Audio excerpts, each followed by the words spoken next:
오늘 함께 나눌 말씀 사도행전 25장 1절에서 12절입니다. 사도행전 25장 1절에서 12절 말씀입니다.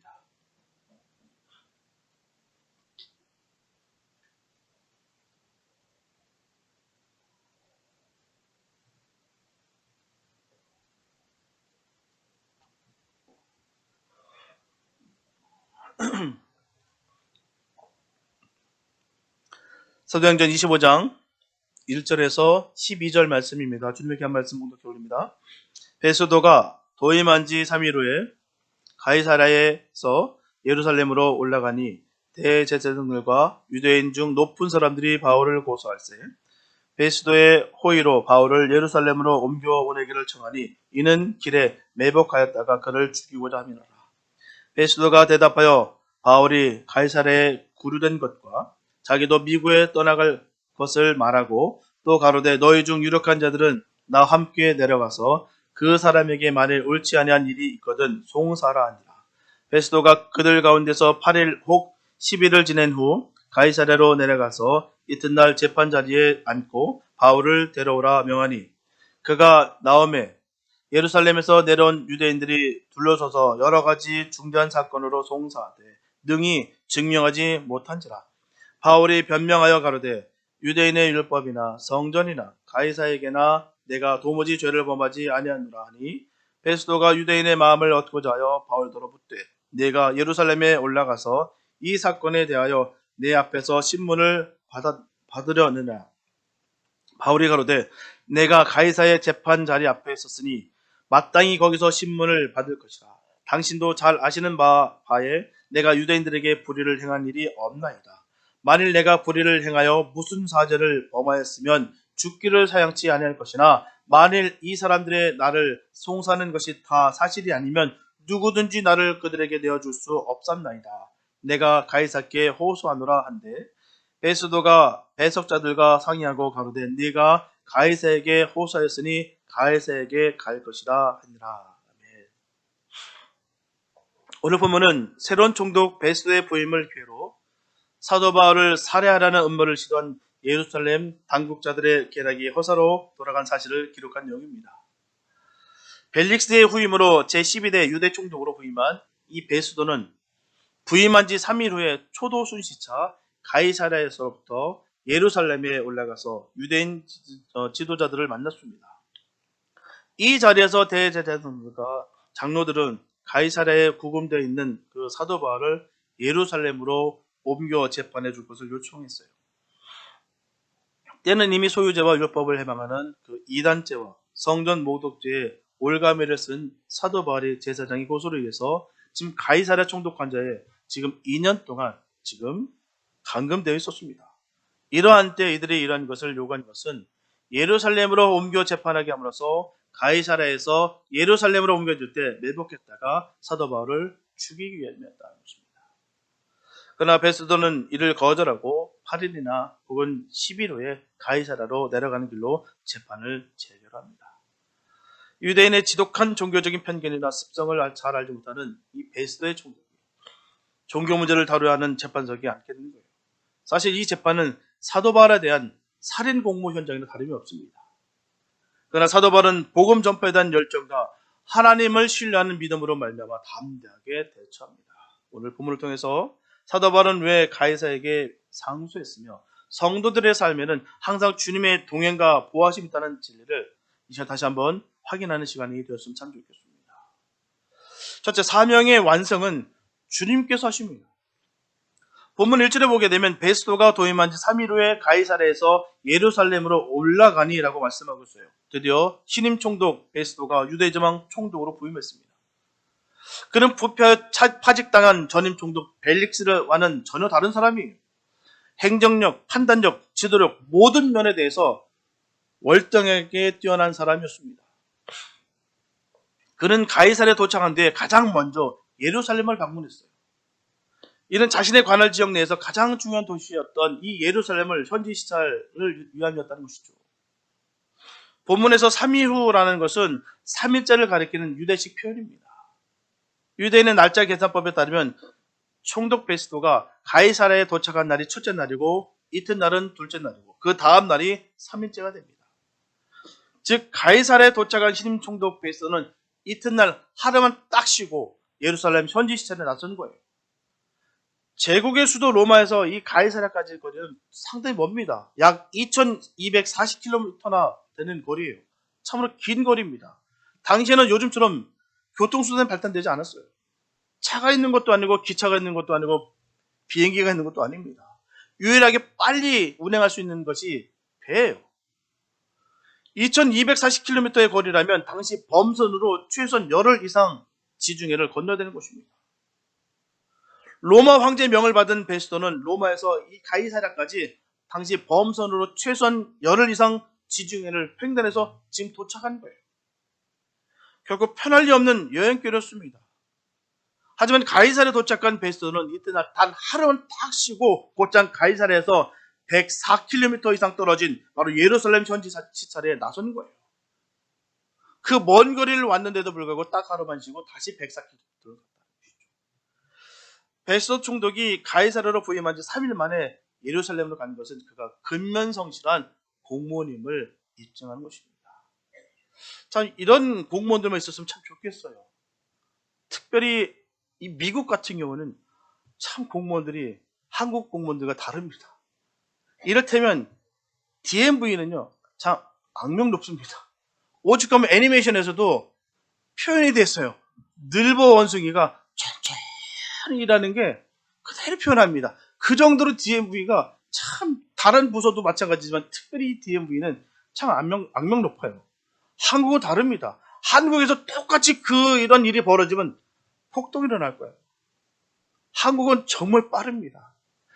비견될 수 있는 게 운전면허시험장이랑 DMV랑 똑같은 기간인데 운전면허시험장은 얼마나 빠른지요. 제가 몇 년 전에 제 운전면허증을 갱신하는데 그분이 그렇게 얘기하더라고요. 저 감동받았어.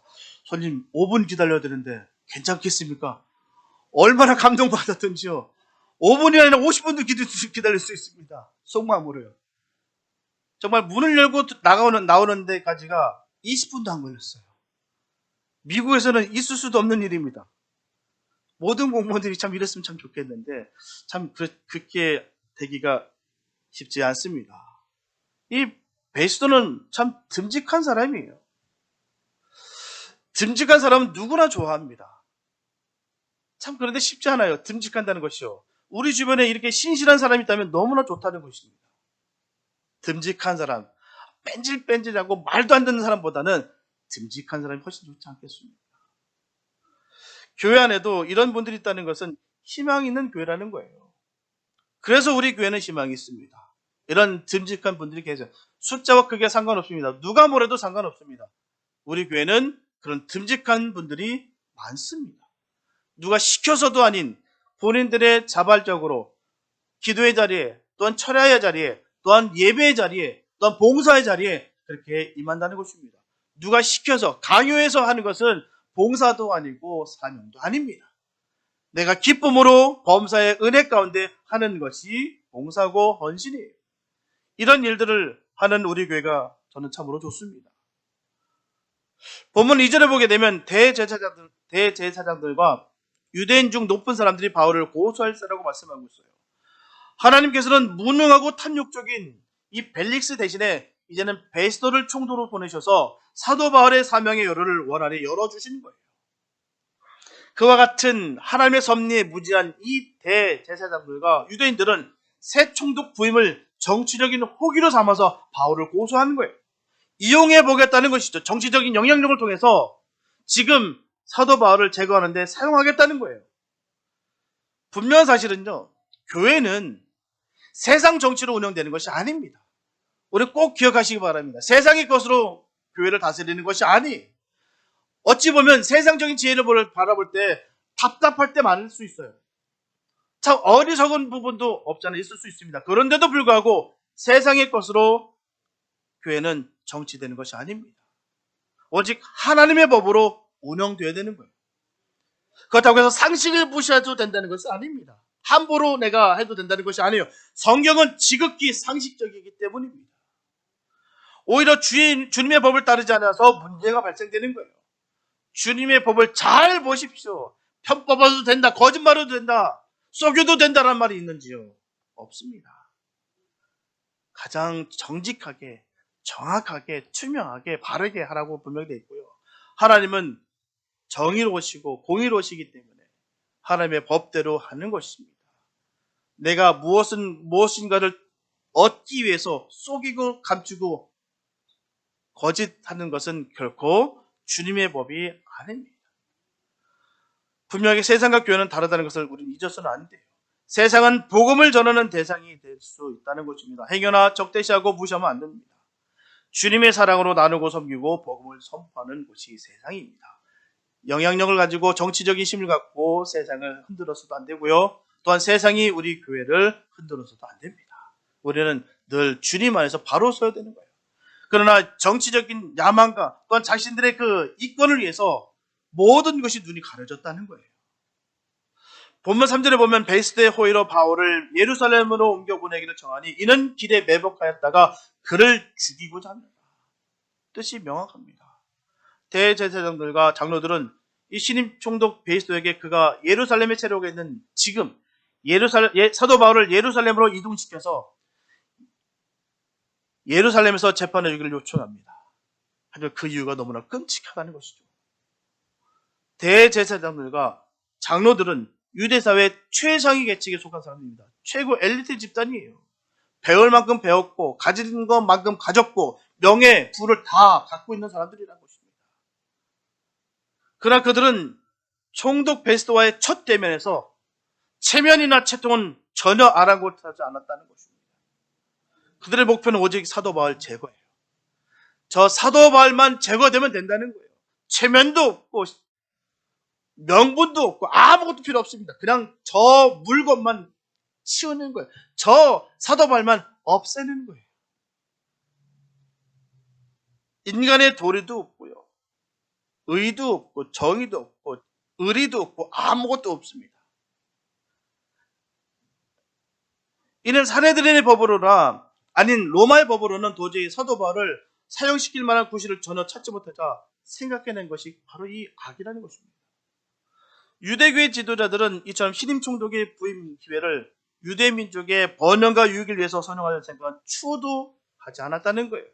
이 총독으로 인하여 우리 유대의 민족이 잘 되고 하나님 법으로 잘 통치되고 더 번성하여서 하나님 영광 돌리겠다는 생각이 전혀 없고 자신들의 이권과 자신들이 바라보는 그 미움으로 독한 시기심으로 말미암아 이 진리의 사도를 살해하는 데만 다 악용했다는 것입니다.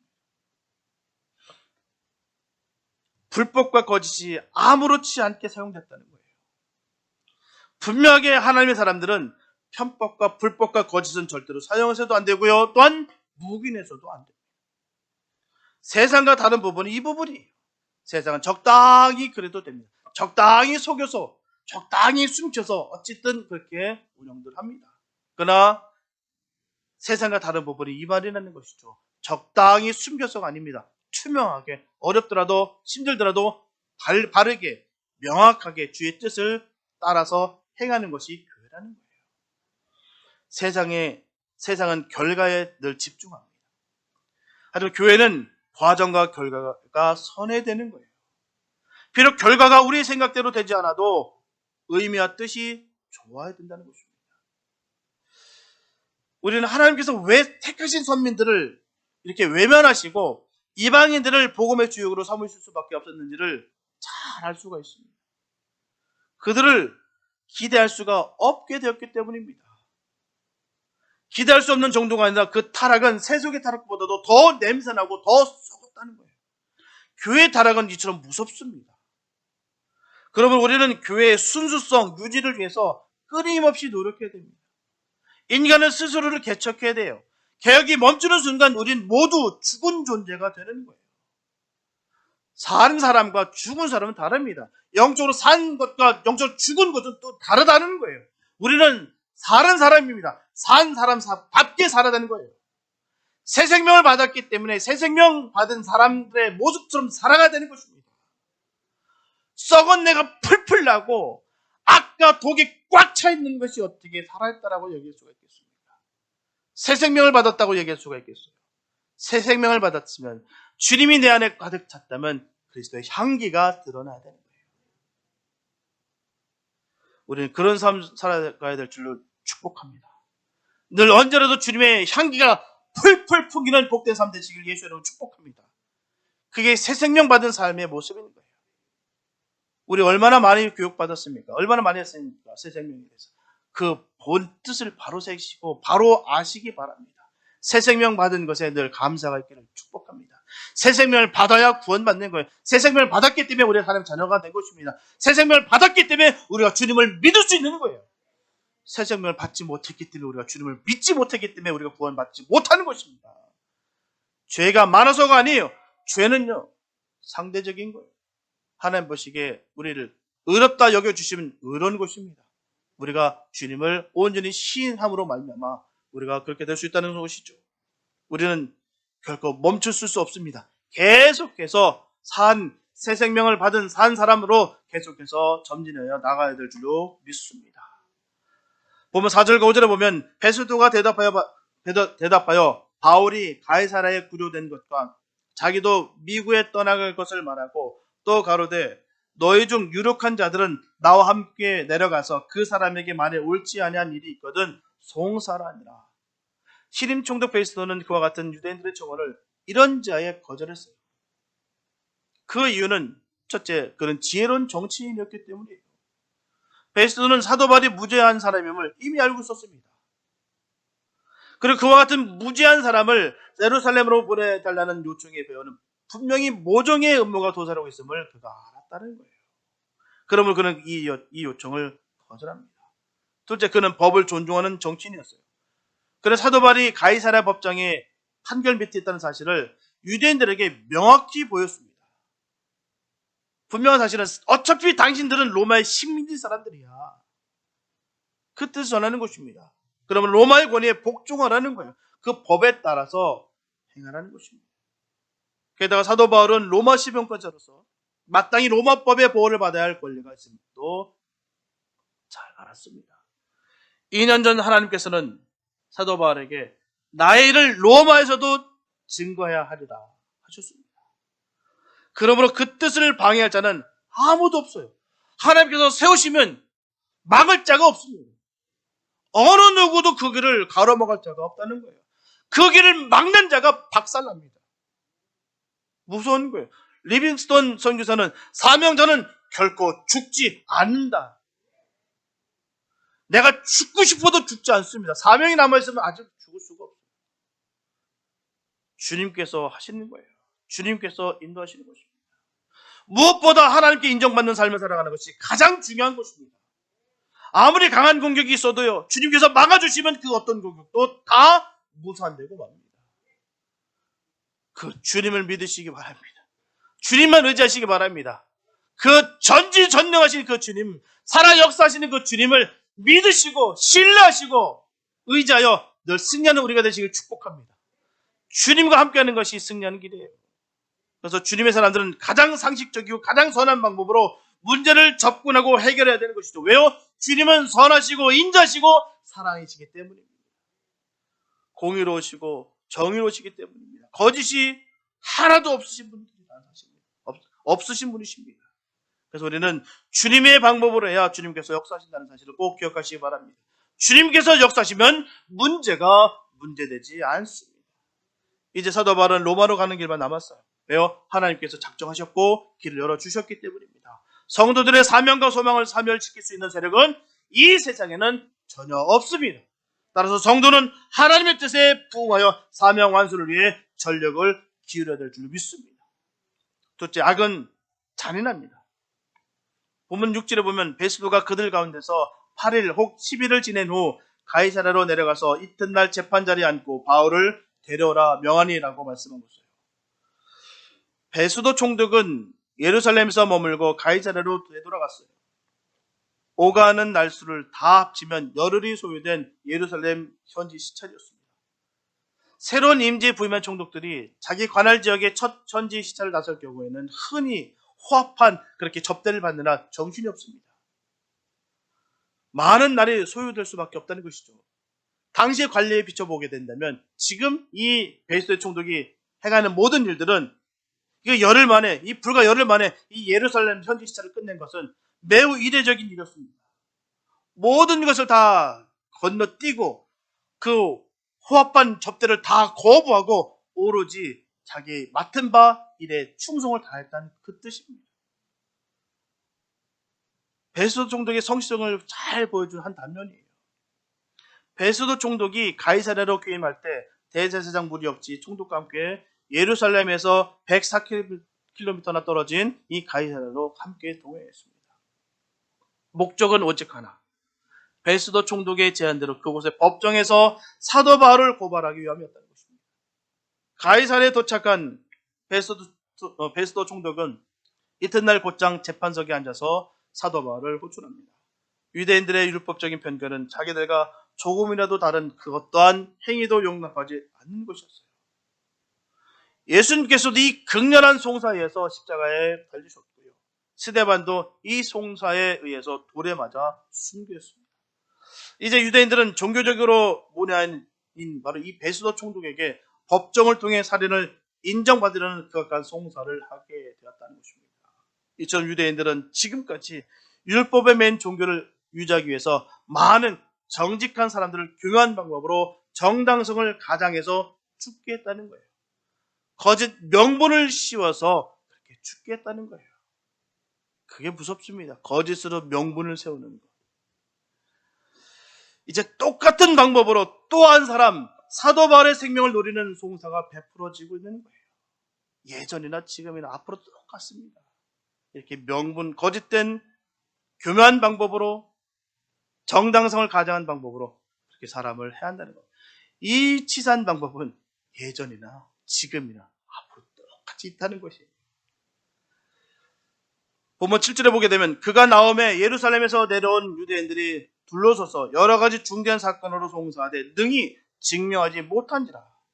이처럼 유대인들은 사도 바울을 여러 가지 중대한 사건으로 송사했지만 그 송사한 사실에 대한 증거는 아무것도 제시하지 못했어요.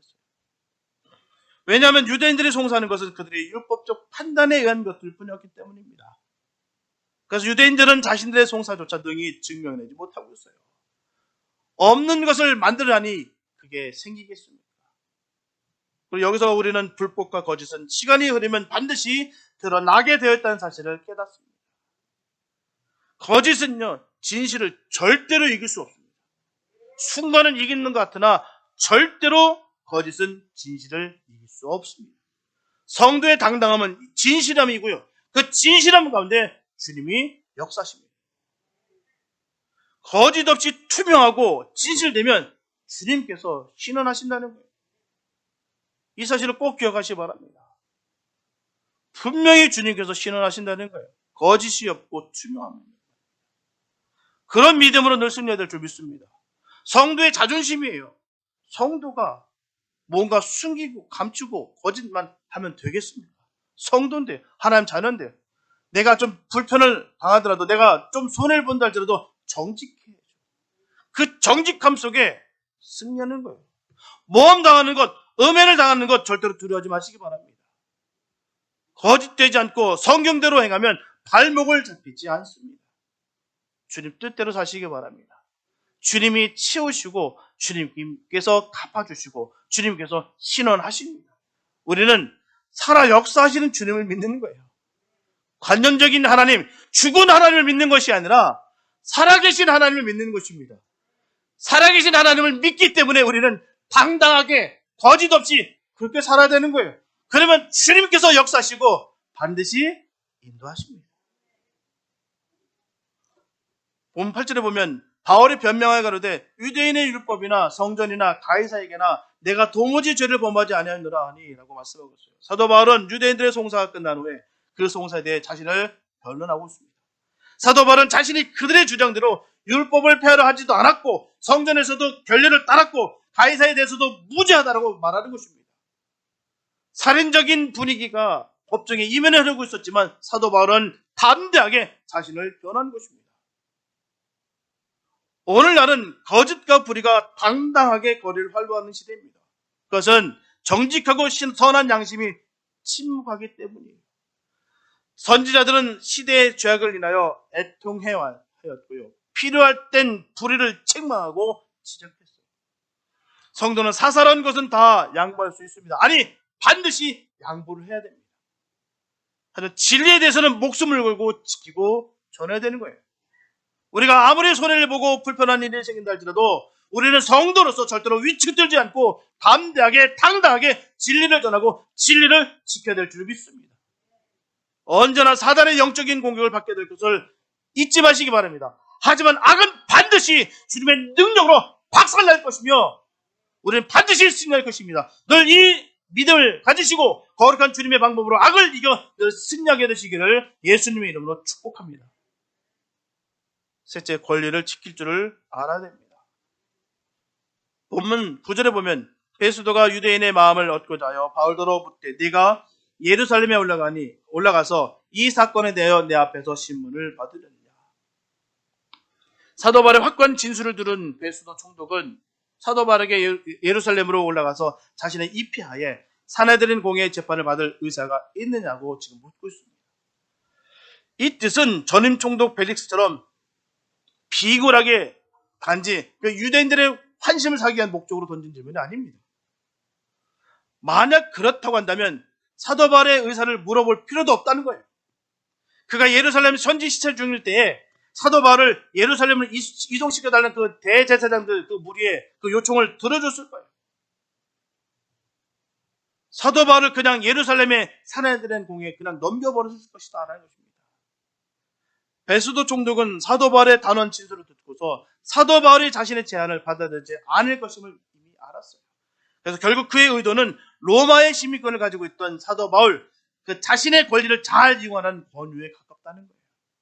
본문 10절과 11절에 보면 바울이 가로되 내가 가이사의 재판 아래 자리 앞에 섰으니 마땅히 거기서 신문을 받을 것이라 당신도 잘 아시는 바에 내가 유대인들에게 불의를 행한 일이 없나이다. 만일 내가 불의를 행하여 무슨 사죄를 범하였으면 죽기를 사양치 아니할 것이나 만일 이 사람들의 나를 송사하는 것이 다 사실이 아니면 누구든지 나를 그들에게 내어줄 수 없었나이다. 내가 가이사에게 호소하노라 한대 라고 말씀하고 있어요.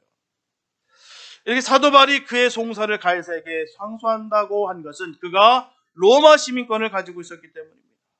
당시 로마 시민권을 가지고 있던 사람은 살인자, 해적, 강도범이 아닌 이상 가이사에게 상소할 수 있는 그런 권리가 그들에게 있었습니다. 사도 바울은 생명의 위험 때문이라고 보다는 정당한 재판을 바랐기 때문이에요. 본문에서 사도 바울이 만일 내가 불의를 행하여 무슨 죄를 범하였으면 죽기를 사양치 아니할 것이나 라고 한 것은 자기가 만일 죽을 죄를 지었다고 하면 어떤 형벌이라도 사양치 아니할 것이라는 그런 의람을 보여주는 말이에요. 단호함인 것입니다. 내가 죄를 지었다면 나는 그렇게 그들의 의해서 그 자리를 갈 것입니다. 죽을 것입니다. 그 뜻입니다. 죄가 없기 때문에 이 당당함이 드러나는 거예요. 캥기는 게 있으면 못합니다. 사도 바울의 이 말은 진실로 무죄한 자가 아니면 할 수 없는 말이라는 것이죠.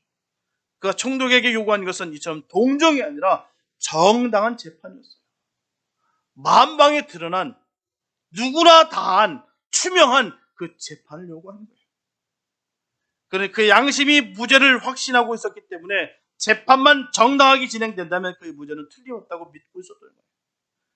그리고 그는 전하기를 만일 이 사람들이 나를 송사한 것이 다 사실이 아니면 누구든지 나를 그들에게 내어줄 수 없사옵나이다. 사도 바울의 이 말 속에는 유대인들이 그를 고소한 내용이 사실이 아닌 모함이라는 것과 그렇기 때문에 자기의 재판이 예루살렘에서 진행된다면 공정한 재판이 불가능한 것이라는 뜻이 담겨져 있는 거예요. 그리고 로마 재판부로 부당한 처사라는 거예요. 또한 이 말에는 전임 총독인 벨릭스가 그의 재판을 2년간이나 끌은 부당함에 대한 항면도 함축되어 있는 것입니다. 이처럼 성도는 항상 정당한 삶을 살아야 되고요. 또 하나님의 영광을 드러내는 특별한 일 이외에는 부당한 모든 일에 대하여 정당한 대우 처리 등을 요구해야 되는 것입니다. 공개적인 변론은 거짓이 없어야 할 수 있어요. 아무나 할 수 없습니다. 거짓이 없어야 할 수 있는 거예요. 양심의 화인을 맞으면 가능합니다.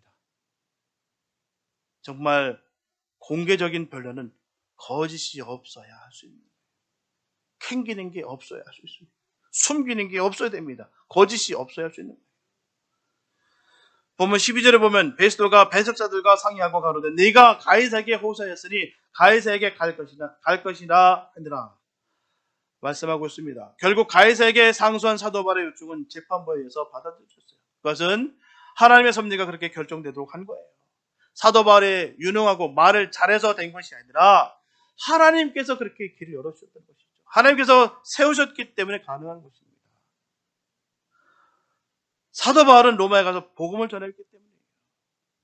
그것은 그가 제3차 선교 여행 중에 계획했던 일이며 예수님께서도 그에게 로마 선교를 명하신 일이기 때문입니다. 뿐만 아니라 사도 바울에게 있어서도 로마 선교는 그의 필생의 꿈이었어요. 로마는 당시 세계 중심이었습니다. 세계의 도로가 로마로 다 통해 있었어요. 따라서 로마의 복음을 전한다는 것은 전 세계 복음이 전파되는 지름길이었다는 것입니다. 예수 그리스도는 이 목적을 위해서 사도 바울을 로마로 보내셨습니다. 또한 이를 위해서 그리스도는 유대인들과 로마의 재판부를 이용하신 거예요. 그 순간은 억울한 것 같고 그 순간은 핍박받는 것 같고 그 모든 것이 다 어둠 같으나 결국 하나님께서는 그 모든 것을 통해서라도 하나님의 뜻을 이루신다는 것입니다. 우리는 그렇기 때문에 억울할 이유도 슬퍼할 이유도 낭망할 이유도 없습니다. 주의 뜻을 바로 세워서 나갈 수 있다면 주님께서 바로 인도하실 것입니다. 그 믿음이 우리에게 있게 되시길 축복합니다. 주님이 늘 항상 함께 하시면 우리는 반드시 승리할 수밖에 없음을 늘 믿으시기 바랍니다. 사랑하는 성도 여러분, 하나님께서는 역사의 한복판에서 우리를 구원하시려는 구원의 역사를 진행시키고 계십니다. 한 번도 쉬신 적이 없어요. 하나님의 섭리 가운데 그대로 주님의 시간 가운데 이루시고 계신다는 사실입니다. 우리가 믿고 따르는 복음이 세계 역사의 중심이며 이 복음을 믿는 일과 이 복음을 전하는 일이 세계 역사의 핵심이라는 것을 꼭 기억하시며 사시기 바랍니다. 아무리 핍박과 고난을 당한다 할지라도 거짓을 버리고 진실을 전하며 사시길 바랍니다. 하나님의 뜻을 더 깊이 이해하시고 구원의 복음을 믿고 전하는 일에 최선을 다하시기 바랍니다. 반드시 하나님만을 기쁘시게 하는 삶을 사시기를 축복합니다. 세상이 진실만을 말하는 나를 미워하고 시기하고 질투할지라도 예수 그리스도 안에 있는 사랑의 진실만을 붙잡고 나아가는 삶을 꼭 사시기를 바랍니다. 잠언서 16장 9절에 보게 되면 사람이 마음으로 자기의 길을 계획할지라도 그 걸음을 인도하시는 자는 여호와시니라. 사람이 계획을 한다 할지라도 그 걸음을 인도하시는 분은 오직 하나님 되십니다. 우리의 걸음을 인도하시는 분은 하나님 되세요. 그 주님과 늘 동행하시기 바랍니다. 주님께서 인도하시는 따라 살아가는 축복된 삶을 사시기를 바랍니다. 그분이 기뻐하시는 길로 우리를 늘 선하게 인도하실 것입니다. 우리의 걸음을 인도하시는 그 하나님을 믿으시고 승리하며 늘 살아가게 되시기를 예수님의 이름으로 축원합니다. 기도합니다. 살아주신 감사합니다, 아버지. 우리의 가는 길이 주님께서 원하시는 그런 길 되길 원합니다. 아무리 힘들고 어렵다 할지라도 하나님 그 진리의 길을 걷는 우리가 되게 하여 주시옵소서. 아무리 앞에 핍박이 있고 사방에 우겨쌈을 당한다 할지라도 주님께서 원하시는 그 길 걷는 우리가 되게 하여 주시옵소서. 반드시 그 길이 승리의 길이며 반드시 그 길로 인하여 주의 뜻이 이루어질 줄로 믿습니다. 하나님 역사하여 주시옵소서. 충만케 하여 주시옵시고 주의 은혜가 임하게 하여 주시옵소서. 주님 사모하며 그 길 걸어가는 생명의 길을 걸어가는 주의 자녀들을 마음껏 축복해 주시고 은혜 베풀어 주시고 성령 충만케 하여 주셔서 주의 은혜가 풍성하게 임하며 주의 복을 받는 역사가 이루어지게 하여 주시옵소서. 주님께서 함께 하여 주심을 믿사옵고 우리를 원하신 예수님의 이름으로 기도했습니다.